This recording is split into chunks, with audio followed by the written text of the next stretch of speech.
ঠাকুরের আতুল চরণে প্রণাম জানিয়ে, আরাধ্যা জগজ্জননী বড় মায়ের আতুল চরণে প্রণাম জানিয়ে, পরম পূজ্যপাদ বরদার চরণে প্রণাম জানিয়ে, পূজনীয় আচার্যদেবের চরণে প্রণাম জানিয়ে সকলকে আমার আনন্দিত জয়গুরু বলে আলোচনা প্রসঙ্গে সপ্তম খণ্ডে 22শে ফাল্গুন 1352 সাল বুধবার শ্রী ঠাকুর সন্ধ্যায় মাতৃমন্দিরের বারান্দায় বসেছেন। সুশীল বসু, শ্রীশ রায়চৌধুরী, নিবারণ বাগচি, গোপেন রায়, মহিম দে প্রভৃতি অনেকেই আছেন। শ্রী ঠাকুর আজ ইংরেজিতে কয়েকটি বাণী দিয়েছেন। প্রফুল্লকে সেগুলি পড়ে শোনাতে বললেন। পড়ার পর সেই সম্বন্ধে আলোচনা শুরু হলো। একটা বাণীতে আছে, যৌন সমবেগী অসুচি নিয়ন্ত্রণ ভাগ্যকে সার্থকতাহীন সাফল্যের দিকে প্রধাবিত করে। এই প্রসঙ্গে বললেন, একজন হয়তো ভালোবাসায় বিফল হয়ে তার ঈপ্সিত মেয়েটির মনের একটা পরিতাপ ও জ্বালা সৃষ্টি করার উদ্দেশ্য নিয়ে ভীমকর্মা হয়ে খুব কৃতী হয়ে দাঁড়ালো। এই যে কৃতিত্ব, এর কোনো দাম নেই, কারণ এটা কাউকে সার্থক করে না। যে কৃত্তি হলো, সেও এতে কোনো তৃপ্তি বা শান্তি পায় না। ফল কথা যাতে সত্তা নিচু হয়, ক্ষতিগ্রস্ত হয়, বিধ্বস্ত হয়, ছোট হয়, সেই কামকুহিলিক খারাপটাকে প্রশ্রয় দিলে মন দুর্বল হয়, শরীর ভেঙে পড়ে, জীবনের জ্বালা যন্ত্রণা বেড়ে যায়। ময়মনসিংহ থেকে একজন বিশিষ্ট লোক এসেছেন আগামী নির্বাচন উপলক্ষে শ্রী ঠাকুরের আশীর্বাদ নিতে। এসে তিনি একবার দেখা করে গেছেন, আবার এখন এসেছেন। প্রণামান্তে বললেন, আপনার আশীর্বাদ তো রইল আমাদের। শ্রী ঠাকুর বিনীতভাবে বললেন, আশীর্বাদ নয়, পরম পিতার কাছে প্রার্থনা। প্রার্থনা আমার আপনার সুখে শান্তিতে সুস্থ দেহে দীর্ঘদিন বেঁচে পড়তে থাকুন। শুভ সাফল্য আপনাদের নন্দিত করুক। আপনারা দেশের দশের মঙ্গলবাহী হয়ে উঠুন।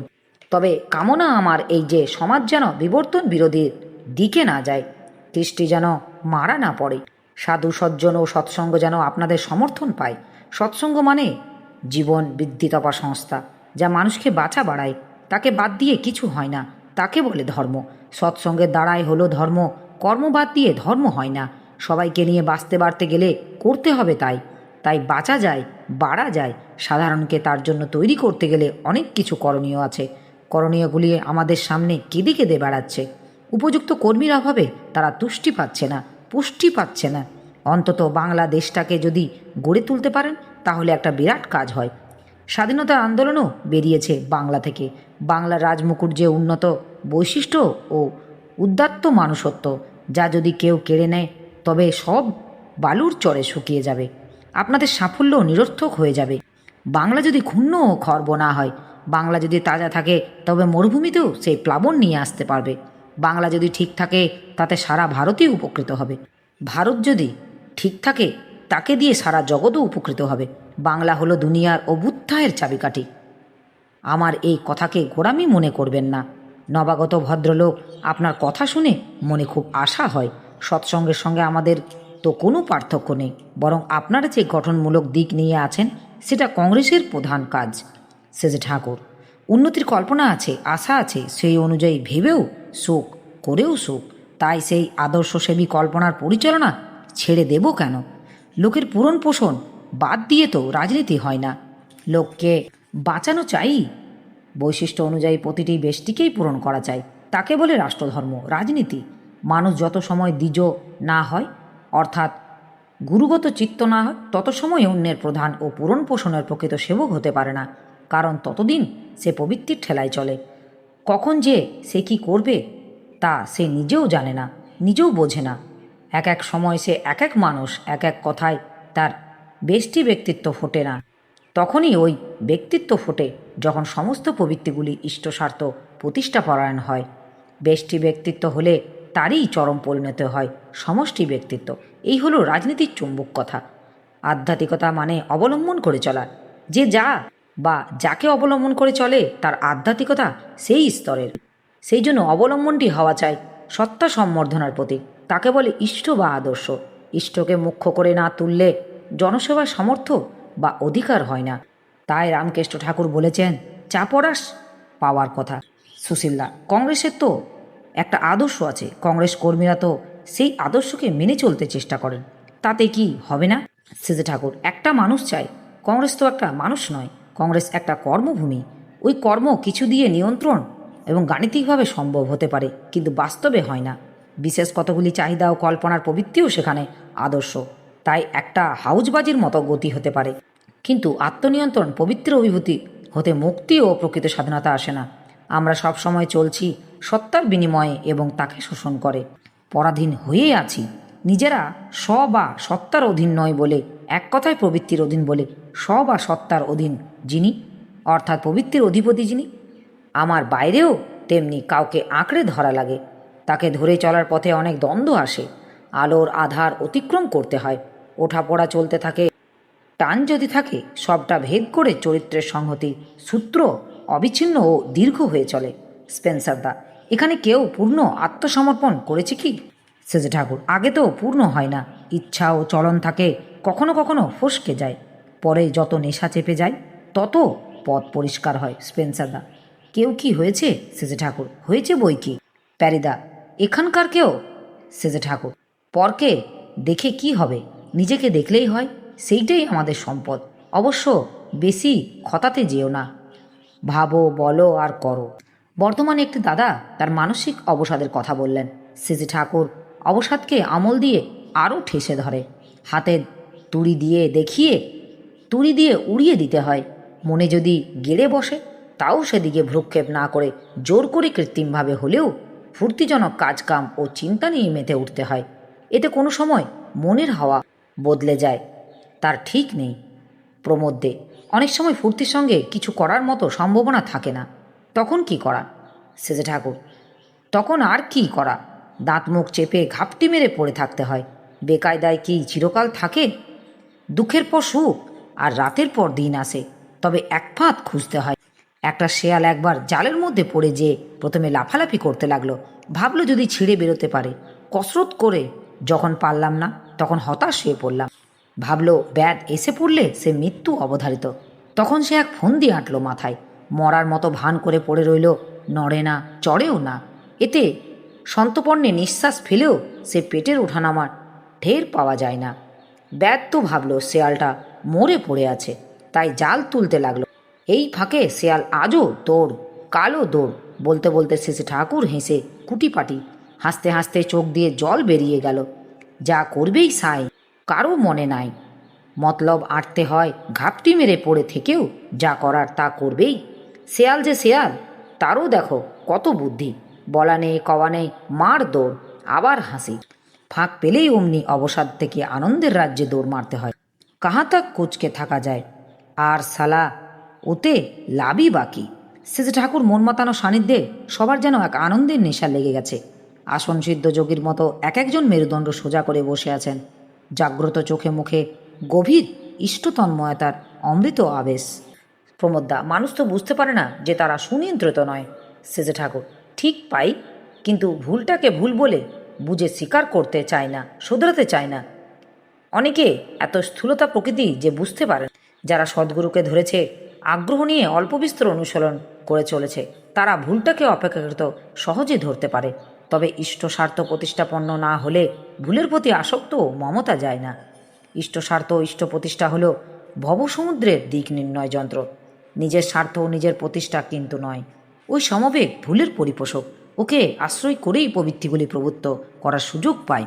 প্রমোদদা, কিভাবে চললে দেশের সেবা ভালো করে করা যায়?